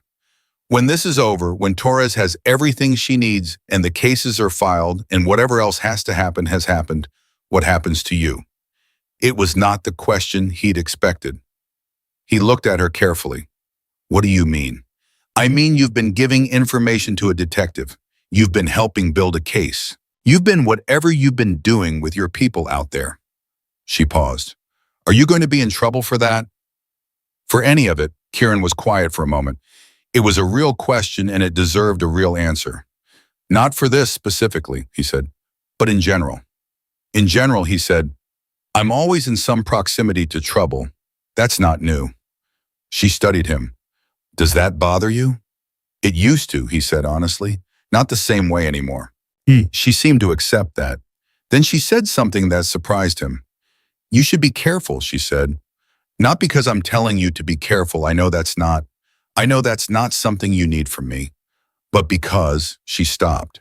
Tried again. Because you did something real. And real things should get to keep going. He looked at her for a long moment. Get some rest, he said. I'll come back when it's time to move. She nodded. He stood and went to the door. Kieran, she said. He turned. Did you find out if Amara is okay? Not physically. She touched her own chest briefly. In here. He thought about Amara in the back of Torres's car, holding the other girl's hand, not speaking, but holding on. She's going to need time, he said, but she held on. She held on all the way through. Nadia nodded, and in her face was something that had nothing to do with relief and everything to do with recognition. The recognition of one person who has been through something for another person still inside it. The wordless, specific solidarity of that. He left. In the car, his phone rang. Not Marco, not Torres. A number he recognized from a long time ago, a number that belonged to a man named Ruiz, who was a state-level investigator that Kieran had crossed paths with twice in the last 5 years. Never pleasantly, and who calling at 7 in the morning meant something specific was happening at a level above what Torres had access to. He answered. Ashford, Ruiz said. You've had a busy night. I've had a quiet night, Kieran said. Early morning was more interesting. Ruiz made a sound that wasn't quite a laugh. Price is screaming attorney privilege and threatening to sue the city. His people are already making calls. That was fast. It's what money buys. Speed. A pause. Torres has the facility. She has Cole, who is currently singing everything he knows to anyone who will listen because he is not a brave man. She has Price at the scene. She has the LLC. What she doesn't have yet is Glenn Hargrave, and Hargrave is the connective tissue between Price and the house. Glenn's running, Kieran said. I know. And Price's attorney is going to argue that Price had no direct knowledge of the operation, that his connection to Meridian is through a shell that he can claim he didn't monitor. Without Hargrave to testify to the direct relationship between Price and the house, it gets harder. Another pause. You understand what I'm saying. You need Glenn, Kieran said. Torres needs Glenn. I need Glenn. The DA, when this gets to the DA, is going to need Glenn. While Kieran looked at the road ahead of him. I have people looking. I'm not asking you to do anything, Ruiz said very carefully. I know you're not, Kieran said equally carefully. I'm just noting that if someone with broader reach than a standard law enforcement apparatus were to locate a specific individual and ensure that individual doesn't disappear into the private transportation system that very wealthy, very scared people sometimes use to make problems go away. Ruiz, Kieran said. Yeah. I heard you the first time. He hung up. Marco was already on the line before Kieran could dial. Glenn took a cape. Sal followed it to a parking garage on Weston. He's got a car stashed there, pre-planned. Kieran thought about that. A car stashed in a parking garage, pre-planned, which meant Glenn had known at some level that tonight was always a possibility, which meant Glenn had been living with one foot pointed toward the exit for longer than any of them had realized. Make and model, Kieran said. Silver Audi. Sal has the plate. Get it to Torres right now, priority. Done, but Kieran, Marco paused. There's something else in the garage. Sal says there's a bag. Glenn had it in his hand when he went to the car. It looked heavy. Cash, Kieran said. That's what Sal thinks. A man with a pre-staged car and a heavy bag of cash was a man who had thought carefully about disappearing. Glenn Hargrave was more dangerous than he'd looked in the restaurant last night. Not dangerous the way violent men were dangerous, but dangerous the way organized, frightened men with resources could be dangerous. He could get far. He could get to a place where bringing him back became a complicated international conversation. Don't lose that car, Kieran said. Sal's 3 cars back. He's good. Kieran made the turn toward the Harbor District because there was one thing he wanted to see before the day got any further along. He wanted to see the house. He drove past the Meridian property on the east waterfront without stopping. He drove past it slowly from the far side of the street, and what he saw was Torres's vehicles already there, two of them, and people moving in and out of the front entrance with the brisk, specific purpose of people who are documenting everything and disturbing nothing unnecessarily. 3 women had already been brought out. He could see them near the second vehicle. A 4th was coming out as he watched. Supported by a female officer on one side, he counted. 4 out. Nadia had said 7 when she was there. 2 were already safe. That left 1. He called Torres. She picked up while still clearly in motion. I was about to call you. How many inside? We had 4. We have them, but Carver's gone. He was not in the building when we arrived. Kieran's hand tightened on the wheel. How long ago? 30 minutes at least. Maybe more. Someone tipped him. Price, Kieran said immediately. That's what I think. Price made a call before we got to him at the facility. We pulled his phone and there's a call at 6:32 to a number that traces to a burner. 8 seconds long, long enough to say they're coming. 8 seconds. 8 seconds had been the margin between Carver in custody and Carver in the wind. I need the name, Kieran said. The real name, Dennis Carver. I need a photo, financial connections, any secondary addresses. I can't give you that. Torres, Ashford. If you find Carver before I do and Carver ends up not being findable afterward, I lose everything. I lose the case. I need him alive, and I need him in a courtroom. I know that, he said. I want him in a courtroom too. Give me what you have. A long pause. The kind that meant she was making a decision she couldn't unmake. I'm sending you a photo, she said. That's all I'm sending. That's enough, he said. The photo came through 30 seconds later.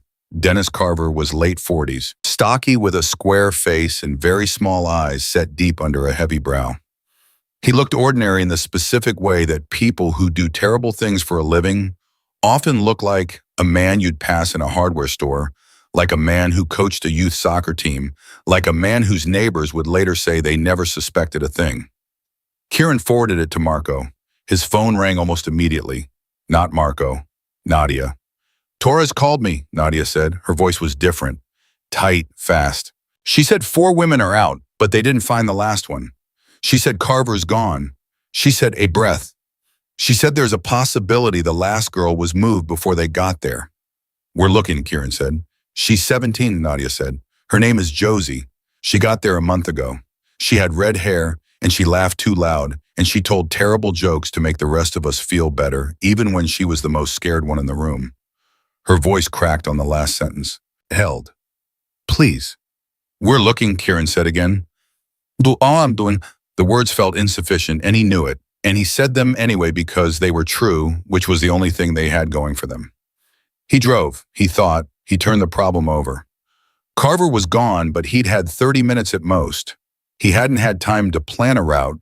He'd had time to panic and grab what he could and move, which meant he went somewhere instinctive, somewhere he'd been before, somewhere he had a reason to feel safer than his house.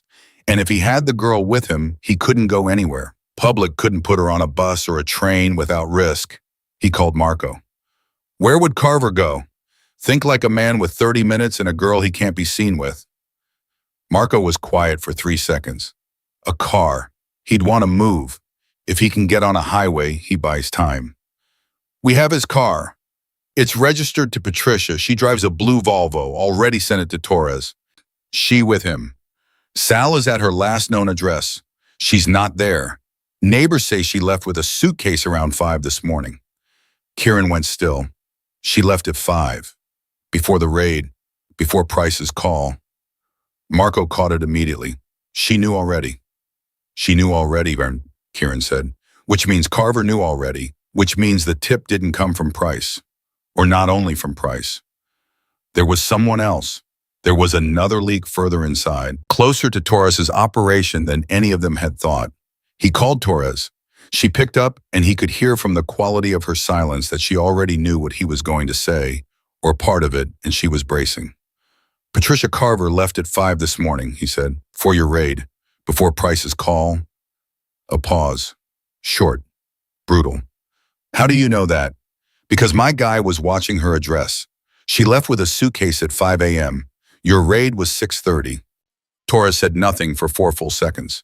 Then someone on my team, or adjacent to it, someone who knew the warrant was in process last night. I was careful about who. I know you were, but someone knew.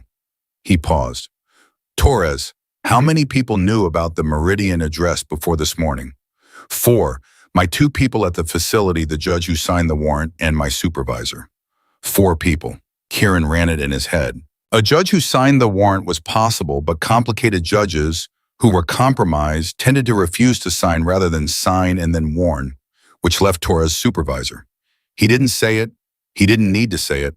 The silence between them was doing the work. Don't say it, Torres said quietly. I'm not saying it, Kieran said. Another silence. I need to make a call, Torres said. Her voice was flat and hard and controlled in the way that voices get when the thing they're controlled against is very large. A call above my supervisor. Make it, Kieran said, and Torres make it from a phone that hasn't been near your office. He heard her exhale. Noted.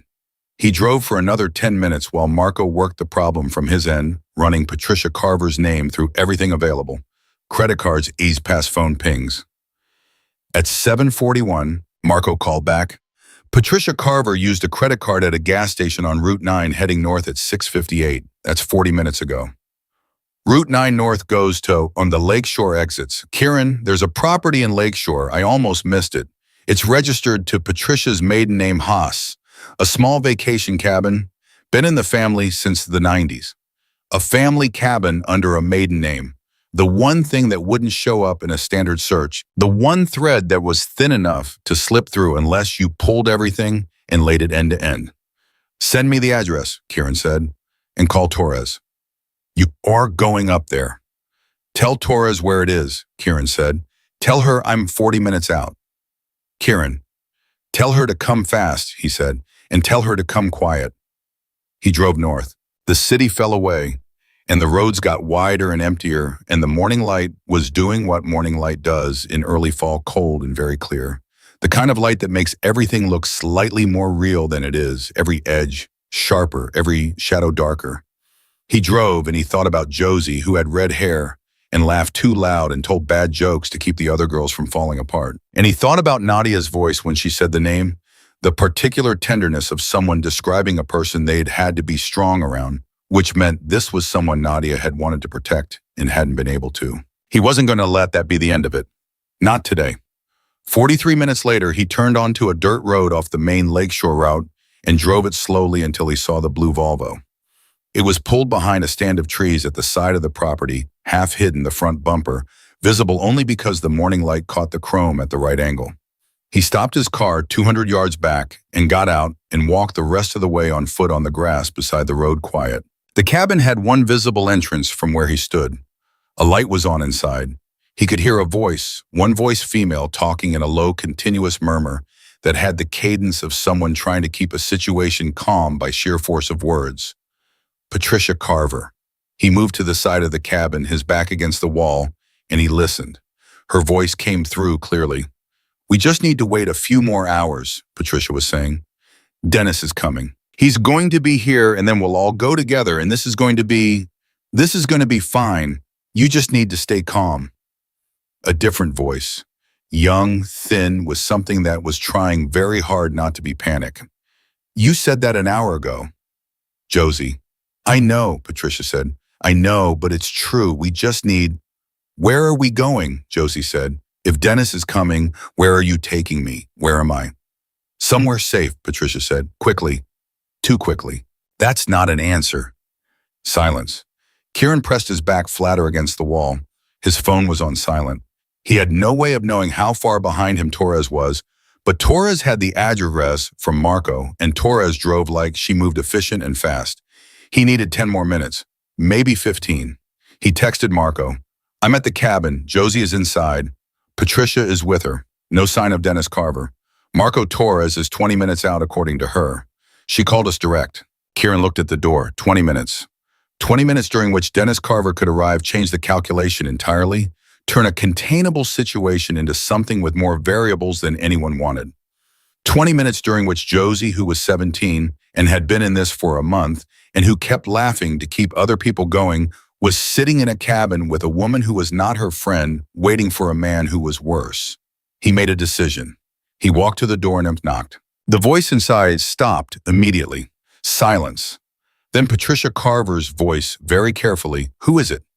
"My name is Kieran Ashford," he said. "I'm here for Josie. I'm alone. I don't have a weapon in my hand.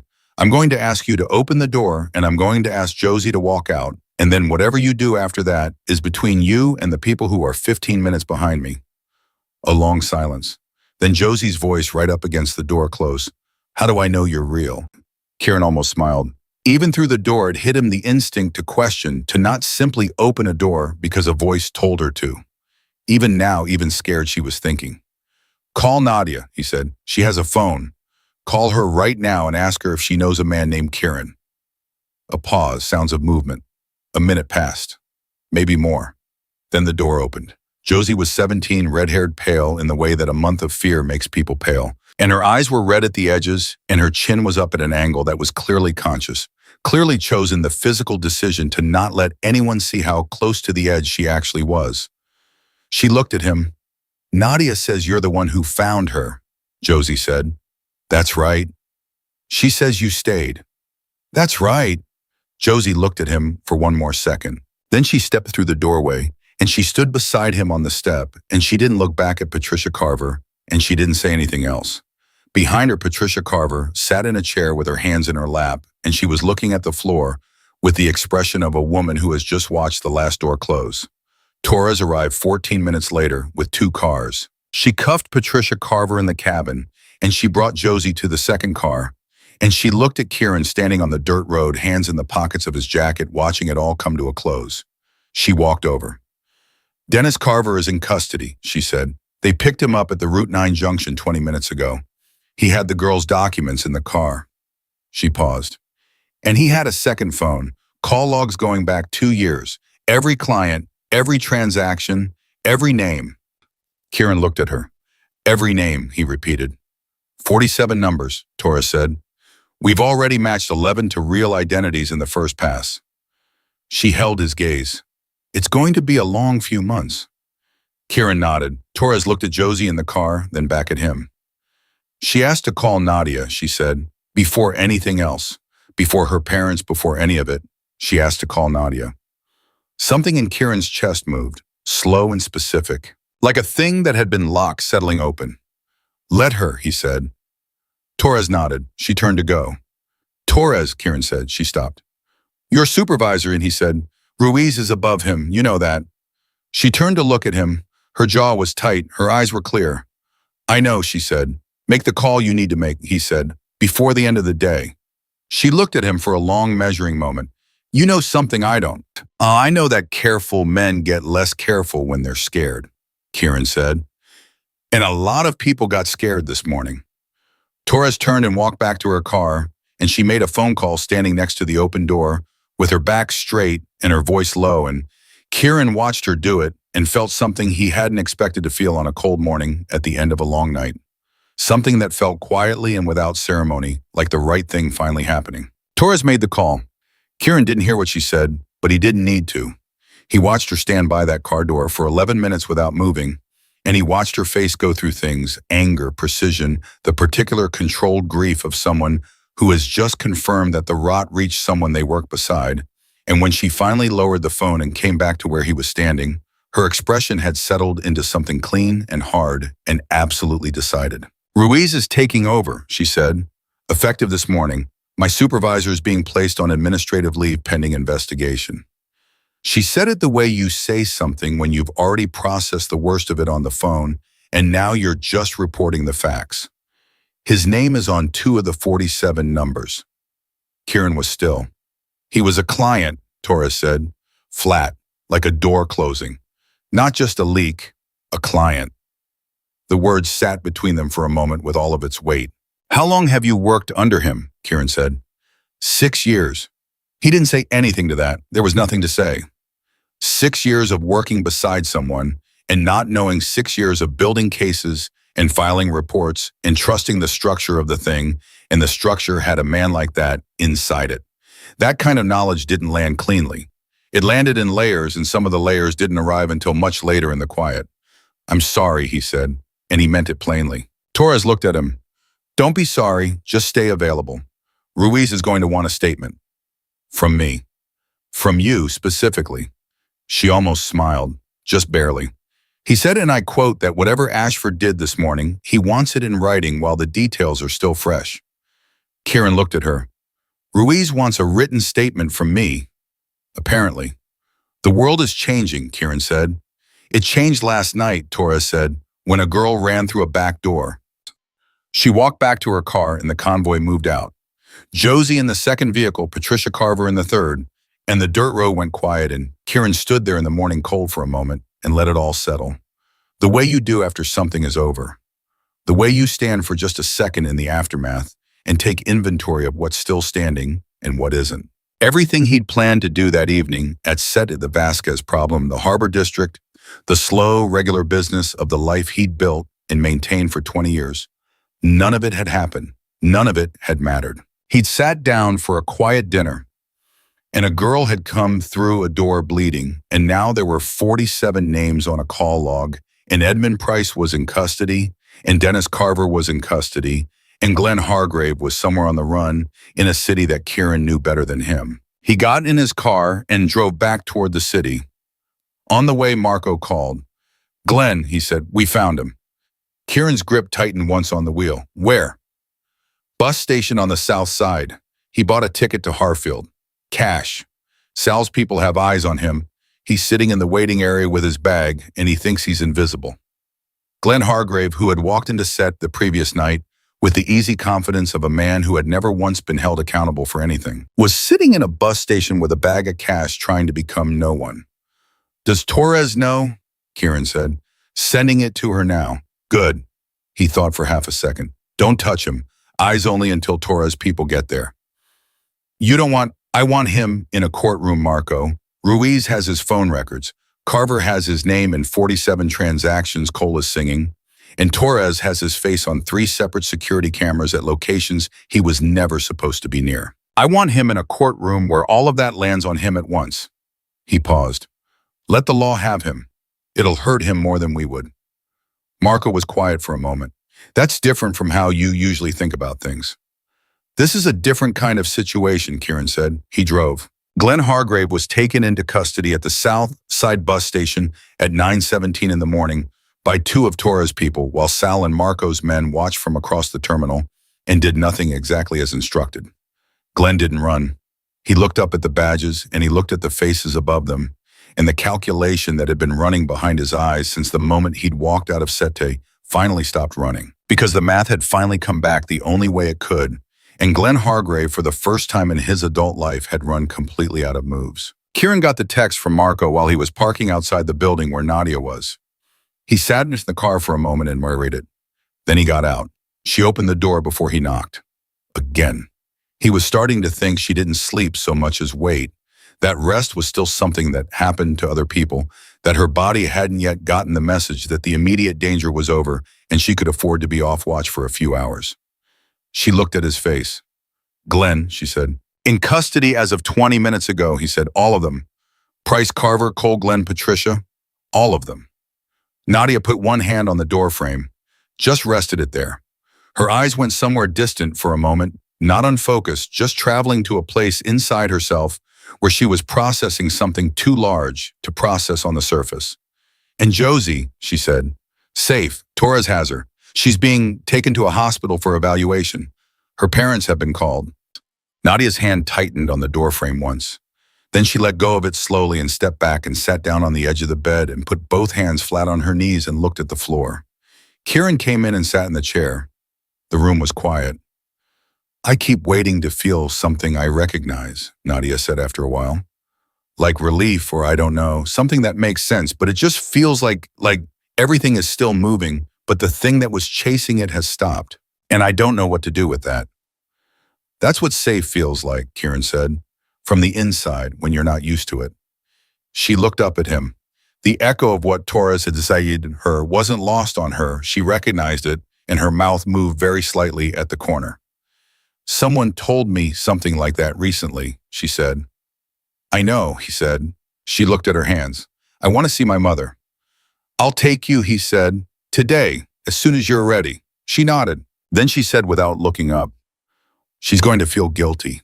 My mother, she's going to feel like it was her fault because she believed him and she signed whatever he put in front of her, and she's going to carry that for a very long time." "Probably," Kieran said. "I don't want her to," Nadia said. I'm not saying what she did was right, signing those papers without asking more questions, without pushing back harder. But he was very good at what he did. He was very good at making people trust him. And she was alone, and she was scared, and she thought she was getting help. She stopped. "I understand it. I just need her to know that I understand it." Kieran looked at her. At the extraordinary precision of what she just said, the ability to hold two true things at once, the hurt in the mercy, the damage in the forgiveness, without letting either one swallow the other. At 18 years old, after 8 months of what she'd been through, "Tell her," he said simply. "Don't wait. Just tell her directly." Nadia nodded. "I know." A pause. "I was never good at telling people things directly before all this. I used to go around everything. Now I don't have the patience for it anymore." She almost smiled. "Maybe that's the one useful thing." "It's more useful than you think," he said. She looked at him. "What happens to you now?" "The same thing that was happening before," he said. "More or less." "The Vasquez problem," she said. And then at his expression, "I heard Marco say it in the restaurant, before everything." "More or less," he said again. She studied him with that look. She had the direct, unsoftened look that took in more than it let on. "You're not going to change. What you do, who you are." "No," he said. "Does that bother you?" He thought about it, really thought about it, which was not something he did often, because the answer lived in a place he didn't visit without good reason. "Parts of it," he said. "Some days." Nadia nodded like this was exactly the right amount of honesty, and she appreciated it for being neither more nor less. "Okay," she said, "then I'm going to get my things." She stood and went to the bathroom and came back 3 minutes later with the same clothes she'd arrived in, cleaned and dried her hair, pulled back, and she looked not different exactly, but organized in a way she hadn't been last night. Put together in the internal sense, the parts of herself that had been scattered and flying in all directions, slowly returning to some kind of arrangement that she could carry. They drove to her mother's house. Kieran waited in the car. He watched Nadia walk to the front door, watched Diane Reyes open it before Nadia had knocked, watched the woman take one look at her daughter on the step and step forward and put her arms around her and Nadia, who had held herself together through a police raid and a missing girl and a night of no sleep and the arrest of every person who had ever had power over her, put her face against her mother's shoulder and let go. Kieran looked away. He gave them 15 minutes, then 20, then he stopped counting. His phone buzzed. Torres Glenn waived his right to counsel for the first 10 minutes of interrogation. Just started talking. "I think he's calculating that cooperation buys him something. He's wrong about how much, but we're getting names, more names. It goes higher than price." Kieran read it twice. Higher than price. He wasn't surprised. He was tired, but he wasn't surprised. These things always went higher. They were always wider and deeper than the first number you pulled on the thread, and the pulling always revealed more thread, and the thread always led somewhere that respectable people with respectable lives had told themselves they couldn't see. He typed back, "How much higher? Torres. 2 more elected officials. 1 federal. I can't say more right now." He put the phone down and looked at the house. The door opened. Nadia came out and she came to the car and leaned down to the window. "She wants to meet you," Nadia said. He looked at her. "My mother. She wants to..." She wants to say thank you. I told her she didn't have to, but she wants to. Kieran got out of the car. Diane Reyes was a small woman in her mid-40s with the same dark eyes as her daughter and a face that showed everything it was feeling without apology or management. She looked at Kieran the way a person looks at something they are not sure they have a right to, carefully, with a complexity of emotion that hadn't sorted itself into any clean category yet. She said, "Thank you. I know those words don't come close to what—" She stopped, her eyes filled. She held it together. "But thank you." Kieran said, "Take care of her." Simple, direct, the most important instruction he could think of. Diane nodded. She nodded like it was a promise she'd been waiting to make to the right person. "I will," she said. "I will for the rest of my life." He nodded back. He got in his car. He drove. 3 weeks passed, then 4, then 6. In that time, 17 arrests were made across 2 states. 3 of them were elected officials, one of them federal, exactly as Torres had said. Roland Vass surrendered voluntarily through his attorney on the 4th day and gave a full accounting of every LLC he'd structured for Edmund Price over the prior 6 years. Warren Cole's testimony filled in the operational gaps that Carver's records left. Glenn Hargrave, who had calculated that cooperation would buy him more than it did, was charged on 42 counts, and his attorney's attempts to negotiate a plea hit a wall made of the sheer volume of what Carver's phone contained. Edmund Price's cane became briefly famous. There was a photograph taken by someone at the storage facility that morning of him standing beside his city car with the cane in his hand and Torres's people around him, and the photograph ran in the paper above a headline that stated the facts plainly and let them do the work they needed to do. His attorney released a statement calling the evidence circumstantial. The 47 numbers on the call log were not circumstantial. His number, appearing 11 times, was not circumstantial. Kieran didn't read the newspaper coverage. He knew what had happened. He didn't need the newspaper version of it. He did read the single text Torres sent him on the evening of the 5th day, which said Price refused to make bail. His attorney says it's tactical. I think he's just scared of what happens outside. Then 2 minutes later, "You were right about doing it right. The case is going to hold." He typed back, "I know." She sent back one letter K. He almost smiled. Ruiz got his written statement on the 2nd day. Kieran sat in a conference room in a building he'd never been in and hadn't planned to be in, and gave a complete and precise account of every action he had taken from the moment Nadia came through the back door of Sede to the moment Torres arrived at the cabin on the Lakeshore Road. He didn't omit anything. He didn't frame anything. He stated facts in the order they occurred, and when Ruiz's recorder was running and Ruiz himself was sitting across from him, with the expression of a man who had long since stopped being surprised by anything, Kieran told it the same way Nadia had told her story in the restaurant flat, factual, without decoration, because the truth didn't need decoration to be heavy enough. When it was over, Ruiz turned off the recorder and leaned back and looked at Kieran for a long moment. "You know this doesn't settle anything else," Ruiz said. "I know," Kieran said. "The other investigations are still—" "I know," Kieran said again. "I'm not asking for anything." Ruiz studied him. "Then what are you asking for, Yam?" "Nothing," Kieran said. "I'm just telling the truth. That's all." Ruiz looked at him for another moment. Then he nodded once and extended his hand across the table. Kieran looked at it. He shook it. On a Tuesday morning in late October, 7 weeks after the night Nadia ran through the back door of Set, Kieran was back in the same booth. Same table, same seat with his back to the wall and a clear view of the room. The kitchen door was on his left. The front entrance was directly ahead. Everything in its right place. He was eating this time. The food had actually arrived. His phone buzzed. A number he didn't have saved, but he knew the last 4 digits from the one time she'd called him from it. He picked up. "It's Nadia," she said. "I wasn't sure you'd answer a number you didn't know." "I recognize the last 4, he said, a pause.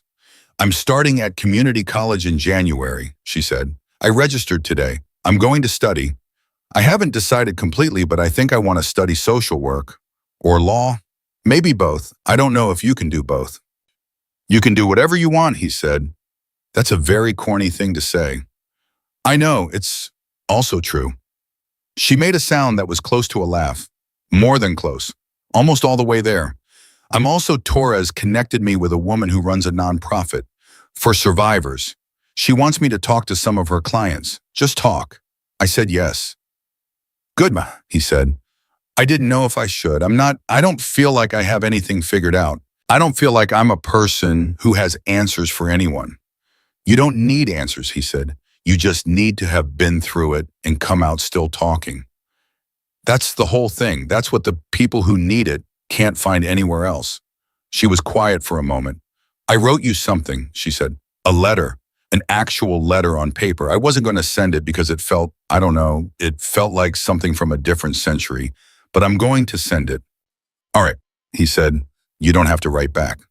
I know. I just wanted you to know it was coming so you didn't throw it away thinking it was junk mail. I'll watch for it, he said. Another pause, then she said, and her voice was different when she said it older. Somehow quieter, like she was reading something written in a language she'd only recently learned to speak.